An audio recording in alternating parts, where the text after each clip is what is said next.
Jangan sampai kita terjebak dalam jebakan-jebakan setan tuh suka gitu ya. Dia bilang, rugi lo sholat tapi masih buat dosa. Akhirnya kita jadi malas sholat. Padahal sholat itu cara kita untuk ninggalin dosa. Inna sholata tanhal fahsya'i wal munkar. Itu sifat dari sholat itu mencegah kita dari dosa. Udah Ustaz tapi gak tercegah. Lihat minimal ada rasa feeling guilty kan. Itu bukankah itu bagian dari progres spiritual dalam diri kita? Dulu kita kan nggak feeling guilty berbuat dosa. Sejak kita mulai sholat, berbuat dosa mulai feeling guilty kan, walaupun nggak langsung bisa meninggalkan, itu udah progres loh.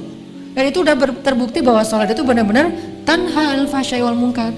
Mulai ngerasa nggak enak, mulai ngerasa malu. Dulu nggak ada malunya, malah bangga lagi berbuat dosa. Sekarang malu. Bukankah malu itu bagian dari iman? Berarti sholat membangun keimanan kita. Merasa nggak enak sama Allah, bukankah muraqabah itu bagian dari iman, merasa dipantau oleh Allah, mulai merasa setelah itu nyesal. Dulu nggak ada nyesalnya, habis buat dosa biasa aja malah bangga, malah cerita-cerita, sekarang malah nyesal, masih buat dosa sih tapi setidaknya udah nyesal. Maka terusin sholatnya, perbaiki sholatnya, Allah akan perbaiki diri kita dari dosa. Jadi fokus kita perbaiki sholatnya. Oh mungkin sholat kita masih kurang tepat waktu, oh mungkin sholat kita masih belum di masjid, oh mungkin sholat kita belum di shaf pertama, oh mungkin sholat kita belum banyak tambahin dengan gimmick sunnah-sunnahnya, oh mungkin sholat kita belum banyak ditutup dengan istighfar setelah sholatnya, doa dan seterusnya. Perbaiki sholat kita, Allah akan perbaiki hidup kita. Jadi jangan sampai kita terjebak sama setan mengatakan, rugi aja kamu sholat banyak dosa. Enggak, itu mah kerjaan setan yang bikin kita jadi merasa sholatnya jadi sia-sia. Enggak ada kebaikan yang sia-sia. Sholat itu kan kebaikan, nggak mungkin sia-sia. Tapi masih korupsi Ustadz, masih bohong, masih curang, masih apa?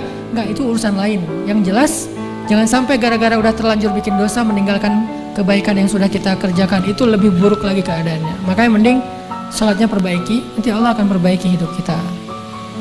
Ini persepsi yang harus kita bangun ya. Jangan sampai terkesannya nggak usahlah menghijabi kepala daripada kita udah berhijab tapi masih suka ngomongin orang. Mending kita menghijabi hati.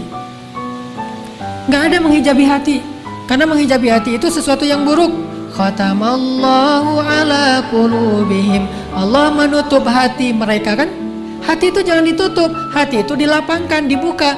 Alam nashrah laka sadrak. Jadi yang benar menutup kepala, membuka hati, bukan menutup hati, membuka kepala. Kebalik. Menutup hati, membuka kepala. Summum bukmun umyun.